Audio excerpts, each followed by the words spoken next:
Hey there, streamers. The good news is I made it out of the barracks. The bad news is I'm now lost in the woods outside those barracks, and I'm still looking for Scott. And if that wasn't bad enough, I'm apparently kind of surrounded by wolves at the moment. So I'm gonna keep the short and good puppy. That's a good puppy. This is the bloodstream.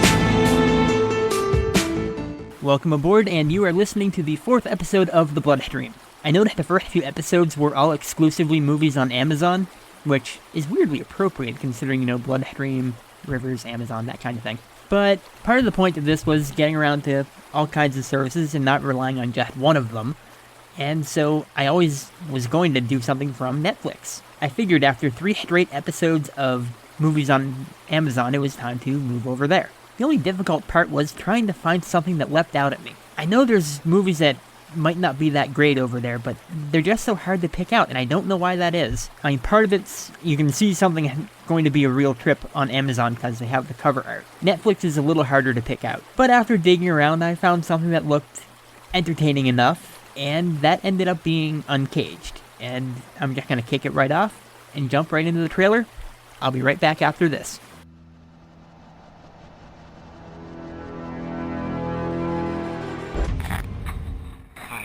Jack. If you find this, you might want to stop watching now. Promise me something, Jack. Repeat after me. When I'm 18. I'm 18. If I feel sick. If I feel sick. I won't be afraid. I won't be afraid.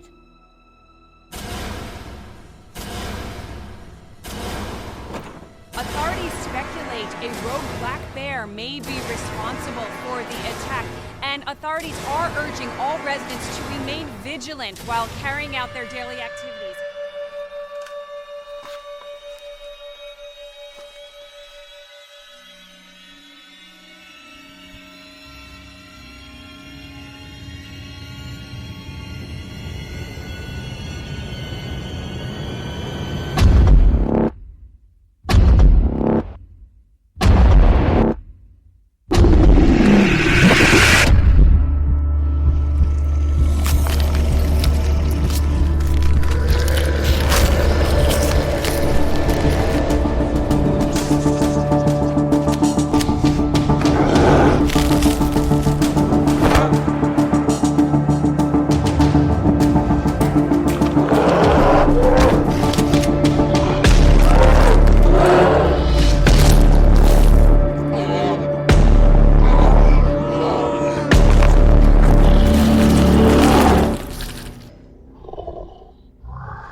And yeah, right up front, this is a werewolf movie.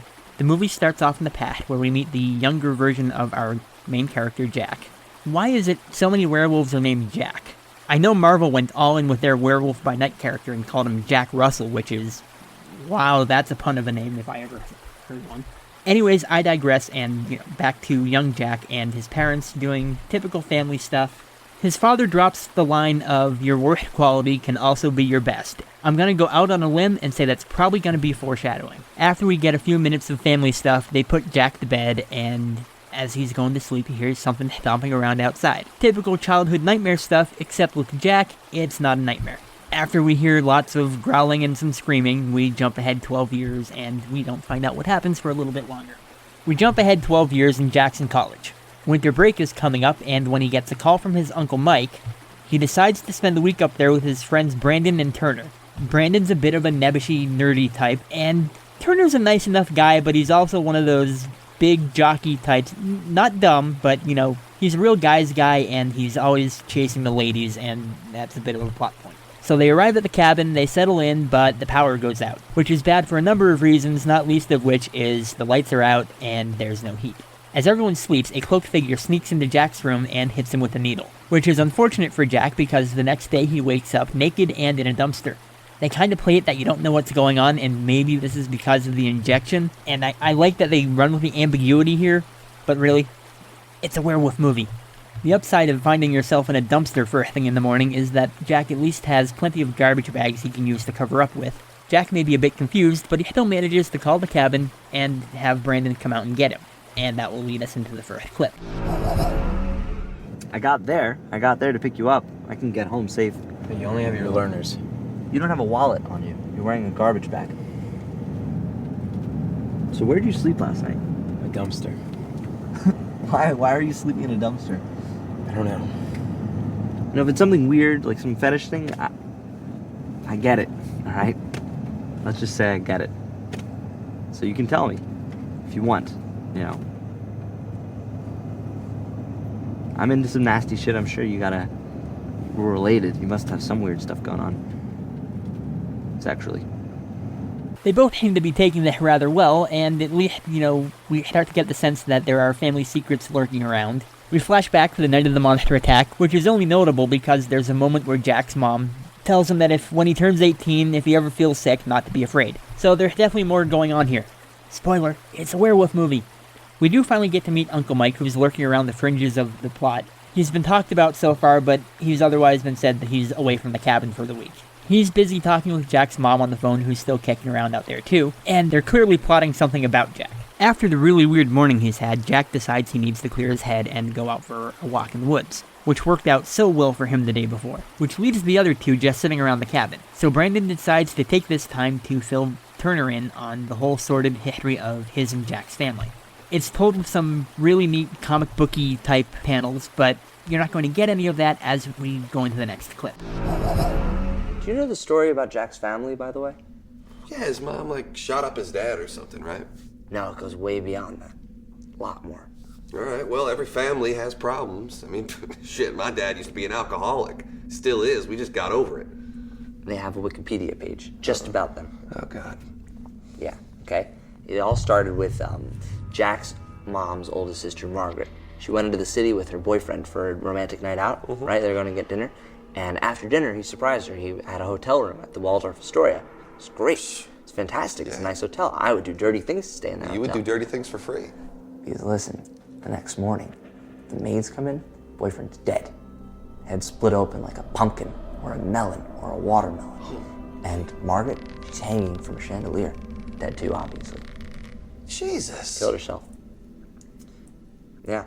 Oh, but, Jack's mom, that gets a little nastier. She took much longer to go crazy. She waited, years. And then one night, when Jack was around 5 or 6, his mother just went ballistic. Cut her husband's face open with a razor. Really tore it. Gruesome. Okay? My parents, they still don't understand how one night a person could be completely normal, friendly, interesting, nice, and then the next, homicidal. They never even found her body, just her clothes, completely soaked in blood.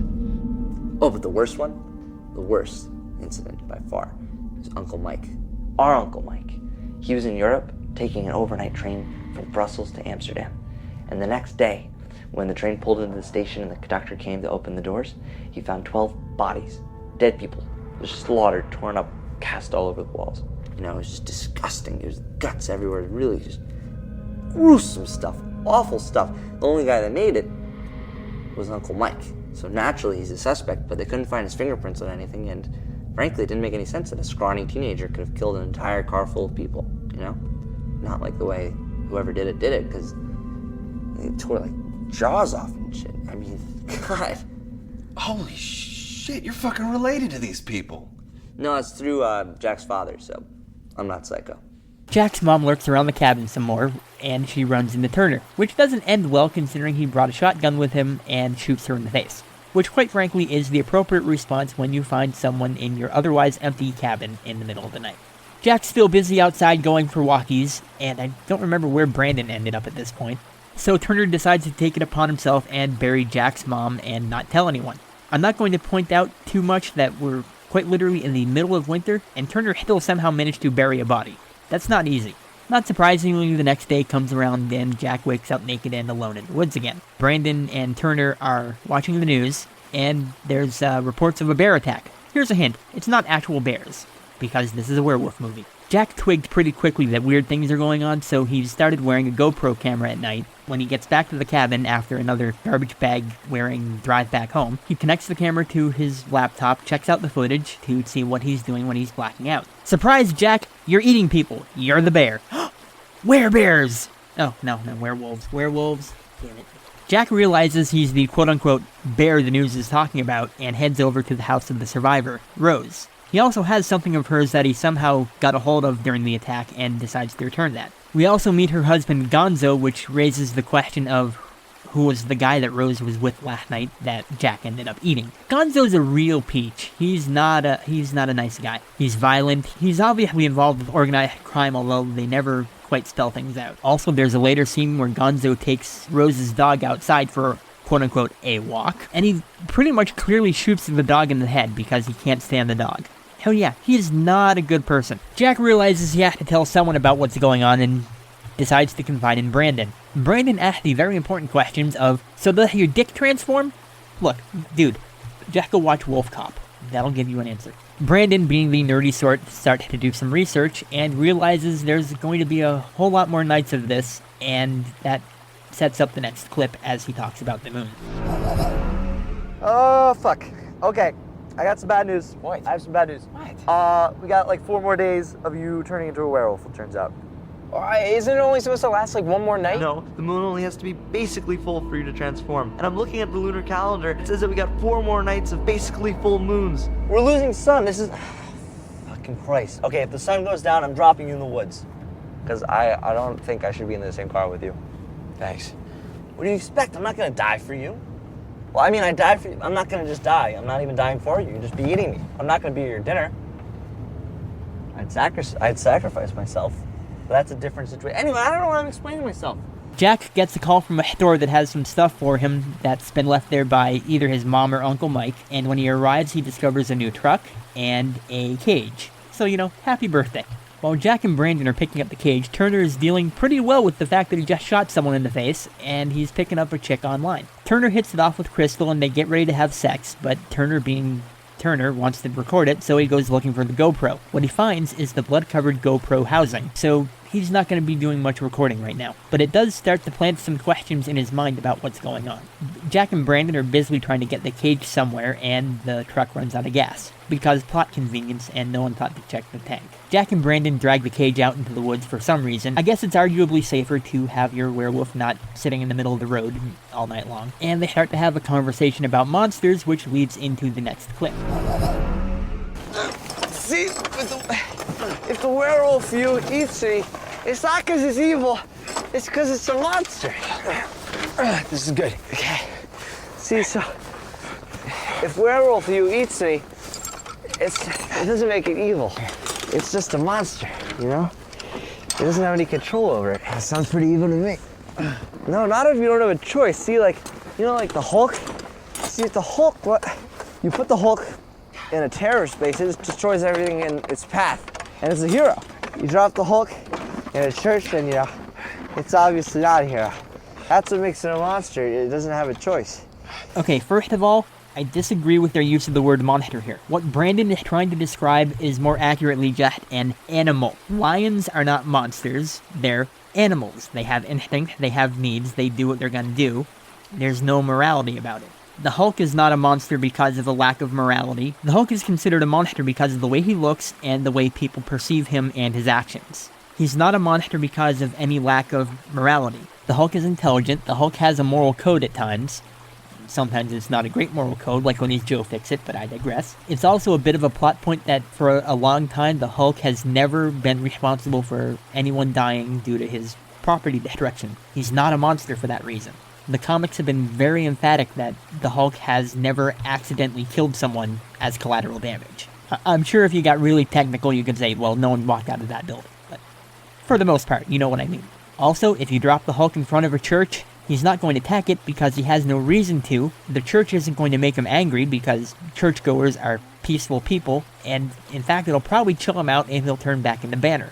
So yeah, I take great issue with their use of the word monster here. First of all, they're using it wrong to describe basically animal-like behavior, and it doesn't apply to the Hulk in that sense. Yes, the Hulk is a monster, but not that way. And for those who don't know, I'm a big comic nerd, so I was not going to let that one go. Fortunately, after the night in the cage, Jack has managed to not kill anyone again. And he also used Brandon's watch to keep track of when he started to lose control, so they have a general idea of when he changed at night, which is around 8:22. But the new day dawns, Jack gets dressed and they head back home, and run into Turner and Crystal with possibly the lamest excuse for why there's a cage. You gotta hear it for yourself, so here's the next clip.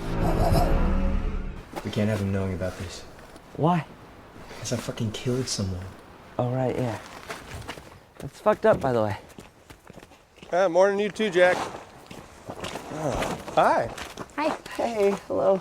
See, you got a new truck. And what's with the cage?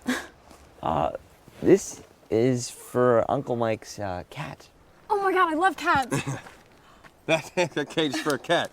That cat must be fat as shit. Yeah, well, it's an outdoors cat, so it just mostly sticks in the back. Uh-huh. Hunts rodents. Oh. Well, can we play with her? Sure, if you can find her. Yeah. Kitty! Kitty! Who's that girl, by the way? What, her? Yeah, that's Crystal. She's my slaying piece. Met her online, and God, she just gives me the biggest boners. It's romantic. Yeah. Well, I'll let you get back to whatever the fuck Houdini trick you're planning. I'm out of here. At this point, Gonzo wanders back into the plot because he still has a lot of questions about that night. He's the jealous sort, and he has a lot of questions about why Rose is with the other guy who is a complete stranger, supposedly. Anyways, Gonzo sends one of his Gonzo goons over to pick up Jack, so he can try to fill in some more blanks about just what happened that night, which isn't going to go too well because Jack doesn't remember that night. Gonzo is generally creepy, tries to show that he's a tough guy, kinda succeeds, and for inconveniencing Jack, Gonzo invites him to stay for dinner and invites over the other two guys because why not? The dinner is generally uncomfortable with no one really wanting to be there. Rose sneaks off to the kitchen to get some food. Jack goes to help her and she starts asking if there's anything he can do to take care of Gonzo and her little problem. Jack wants to know why this is such an urgent matter, and we find out that Rose is pregnant with the dead guy's child, which when Gonzo finds that out, it's not going to go well. This kind of has to be something that's done really quickly. So it's pretty clear Gonzo is going to have to be taken care of, or Rose is not going to be in a good place. Jack doesn't seem entirely against it, but he also isn't ready to just stab a guy in cold blood. So the most awkward dinner of all time continues on for a bit until Jack notices the time. So Jack excuses himself before he wolfs out right there at the table because he says he's not feeling well. Turner, who is super suspicious of everything at this point, also excuses himself to follow Jack home to find out what the hell is going on because he has no idea what the plot of this movie is. Here's a hint, it's a werewolf movie. That brings me to the next clip with Brandon and Turner chasing after Jack in the car. It's a bit of a long clip as Turner yells during the car ride home, and then forces his way into the barn and finds out what's really going on. Wait, this isn't the fucking way. Well, I'm taking the scenic route. The fucking scenic route? Do I look like I have time to take the scenic route? I'm calling the fucking cops. No, please don't call the cops. No cops. Fuck you, man. You're trying to protect him with that cage I'm and not bullshit. trying to I protect know him. I'm something's going on. not trying to bust him, that's all, okay? You know, it's Jack. It's gonna be one huge misunderstanding. You're gonna feel like shit for it. You have exactly 2 minutes to get there before I call the fucking cops. Fine, call the police. You're gonna come and find Jack vomiting. Big deal. That's not a crime. I mean, we're the ones with weed on us. You think that's a smart idea to call the police when we have weed on us? It's not. It's not a smart idea. Go. 9. Fine, I don't care. 1. Your own funeral. 1. All right, okay? Stop. I'll take you. Goddamn right you will. Shut the fuck up. I don't hear anything. That's really good news. That's such good news because our job is done here then. I don't think so. I want to know what's in here. All right, wait 1 second. Wait. Let's not go in there. Why? I've had some homosexual feelings lately towards you, and Oh my God, I wanted to talk to Brandon. you about it. It could hurt our friendship. Fucking lie to me, Homosexual Brandon. feelings Don't fucking about lie. I'm you. opening this Not damn you door. should be flattered. Fucking lie to me, All right, Brandon. fine. Why? Jack's in there. and he's a werewolf now. And he's gonna turn into a werewolf, and we go in and he kills us. And that's You are goddamn full of shit. kill us! You know that? Goddamn kidding. That's what I'm telling you. Let me in here, Brandon. Get off, Big Brandon. I'm not fucking kidding. Now open that goddamn door. Fine. Fuck. Hey, Jack, it's us. What the fuck are you guys doing here? What the fuck are you doing in here? I'm sleeping here. What kind of fucked up psycho creep are you? Turner, you gotta listen to me. Go upstairs now, please. Brandon, help me out. No, don't talk to Brandon, all right? I know you two are full of secrets. Now tell me what the hell's going on. Turner, I will explain everything tomorrow. Right now, you just gotta get out of here. Well, this would be the first time a member of your family's had some explaining to do. So Turner and Brandon interrupt the change. Jack doesn't get into the cage, and Turner runs behind the door, leaving Brandon in the barn. And long story short, Brandon ends up getting mauled and dies in the morning after delivering some last words, which are basically, "I don't want to die a virgin." Turner tries to use the shotgun on his friend as he turns into a werewolf, but it doesn't do any good. And Turner just kind of hunkers down inside the house, leaving Jack to woof around the barn all night long. The next morning, Jack is not feeling too great for killing his cousin, so he takes Brandon out to the back to bury him, and somehow manages to pick the exact spot where Turner buried his mom, which this has got to be a really small yard at the cabin to only have one good burying spot. But while he's digging the grave and wondering about how his mother got out there, Jack finds his mom's phone and a message from Uncle Mike, which will be the next clip. Hey, it's Mike. I haven't heard from you. I hope you're okay. Look, we had a pact. Jean was supposed to die with us. I thought that was clear. I know what you're trying to sustain here. Sedating Jack. Hoping he finds the cage. This is no way to live. Having killed and buried his best friend, the guilt of that kind of weighs on Jack for a bit, and I end up being proven right when he flashes back on what his father said at the start of the movie. Your worst quality can also be your best. Jack decides to use this murderous werewolf inside him and do some good by taking out Gonzo. He heads over with a bat around 8:20, sends Rose off on her way, and confronts the guy and a couple of the Gonzo goons. Gonzo sees the bat and is not impressed and has to ask, "Do you have anything else?" And Jack has one of the best replies to that in this kind of situation I've heard. Not yet. But since Jack isn't quite a werewolf yet, the goons easily take him out, tie him down to a chair, and that'll be the next clip of Gonzo being his general threatening peachy self. Well, Jack, it seems you like to play games. Let's play one of my favorites. Now, the rules are simple. My boys are going to press pressure points on you. You are going to scream. And then I'll give you this stress ball. Squeeze it. Hopefully it'll help calm you down. Carl told me. You lied to me, Jack. You shouldn't lie.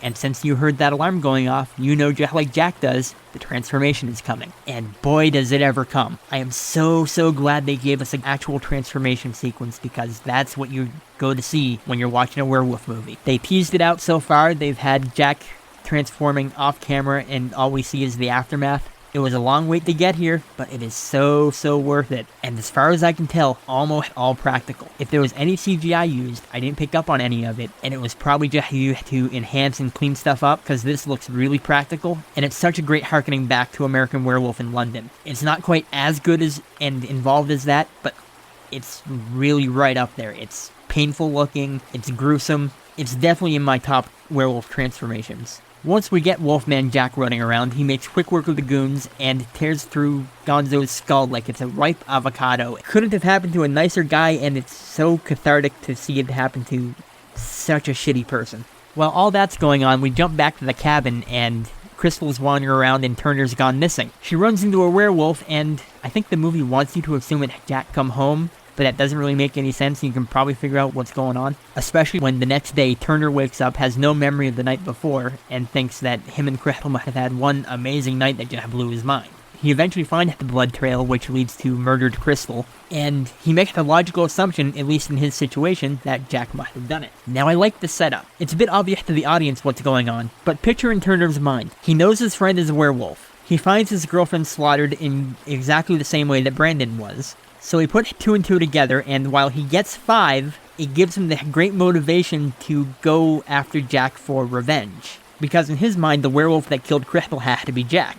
He can't conceive that it's him yet. This all builds to a final confrontation set up by Turner. Okay, there's a lot of pieces here, so bear with me as I try to lay it all out. Turner sees Jack's truck in the yard, assumes he's home, but instead finds Rose inside it because she was sent away from her home the night before. Turner takes her hostage and plans to have her record the transformation, proving the existence of werewolves, and Turner being a hero once he kills Jack. Jack eventually gets home, climbs into the cage, but Turner won't let that stand because he needs the transformation to be out in the open and well lit and stuff like that, and makes sure Jack is out of the cage, which is a really bad idea. And this all leads to the final clip with Jack about to transform, and it's confession time.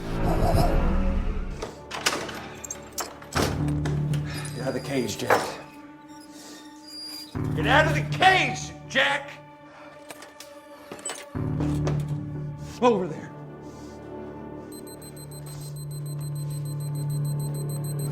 Turner, you gotta put me back in the cage. Time to confess, Jack, and you don't have much time. Turner, I gotta get back to that One cage. more step and I'll shoot you right now. You won't shoot me. I'll shoot you right fucking now, just like I shot your mom. Here's my confession. Answer my questions. Did you kill Brandon? What do you want out of it? Did you kill Brandon? Yes. Did you kill Morris? Yeah. Did you kill Crystal? No. She was torn up just like Brandon was. Did you kill her? Turner, I swear I didn't kill Crystal. Okay, I gotta get back to that cage. No. No one's gonna believe there's a werewolf unless it's caught on camera. Look at him! All these murders are getting put on the werewolf that I'm gonna kill with my silver bullet. Silver bullet? What? 5 seconds till I'm a hero. Turner, that's not gonna fucking work. You gotta shoot me now.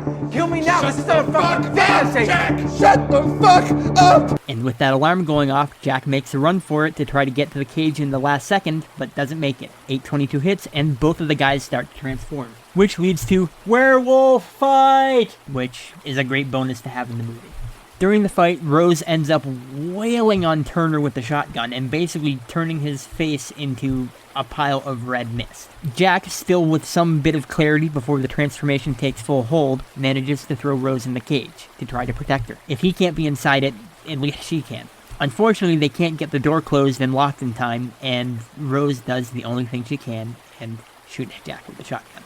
Which leads to the end of the movie with Uncle Mike arriving to survey the carnage at his cabin. He finds Rose in the cage, still alive, but unfortunately she got bit during the attacks. And so he ends the movie with, "Welcome to the family." So you want to know the lesson I learned from this movie? Always, always, always set your wolfing out alarm for a few minutes earlier and not the moment the transformation starts, because that'll give you some time to get your shit together. Important werewolf tip right there. So what did I think of Uncaged?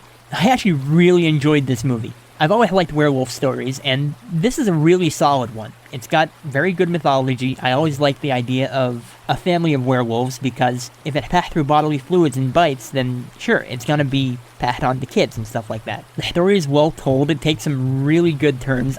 I really like the whole build-up with Turner being utterly clueless and being generally right, but so very wrong at the same time. Turner's whole plotline is a really good side of the story that brings a lot to it. I kinda could have done without the whole stuff with Gonzo, but it does give Jack some heroic moments in finding a way to point the wolf in good directions and do some good with it, like Brandon suggested. The only real problem I have with the movie is some of the acting's a little dodgy. I mean, especially Brandon gets really whiny at times. Like during the clip when Turner's trying to barge into the barn, Brandon Jack gets that really whiny tone to it. It really turns me off. Overall, if you're looking for a really solid, low-budget indie werewolf movie, check out Uncaged. That was actually really good. So that wraps up episode 4 of The Bloodstream. If you've got any feedback for the show, or if you know of any movies you want me to check out, especially if you know of something terrible on Netflix, shoot that my way. You can either find us on the Facebook group, just search for The Bloodstream, you'll be able to find us, I think. Or you can hit me up directly at Phoenix, FOENIX@gmail.com. I know normally I end the show with the full version of Baba Yaga, and I try to avoid licensed music, but there's really only one song I can properly end the show with, so take care and keep streaming.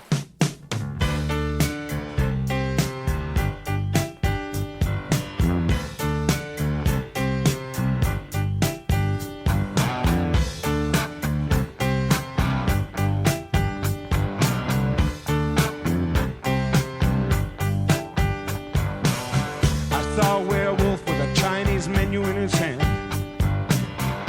walking through the streets of Soho in the rain. He was looking for the place called Lee Ho Fooks. Gonna get a big dish of beef chow mein. Ahoo, werewolves of London. Ahoo, ahoo, werewolves of London. Ahoo. You hear him howling around your kitchen door. You better not let him in. Little old lady got mutilated late last night. Werewolves of London again. Ahoo, werewolves of London. Ahoo, ahoo, werewolves of London. Ahoo.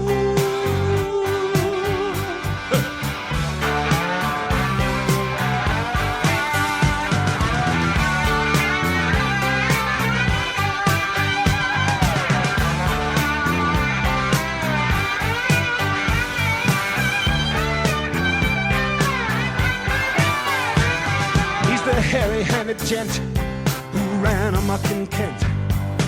Lately he's been overheard in Mayfair. You better stay away from him. He'll rip your lungs out, Jim. I'd like to meet his tailor. Ahoo, werewolves of London. Ahoo.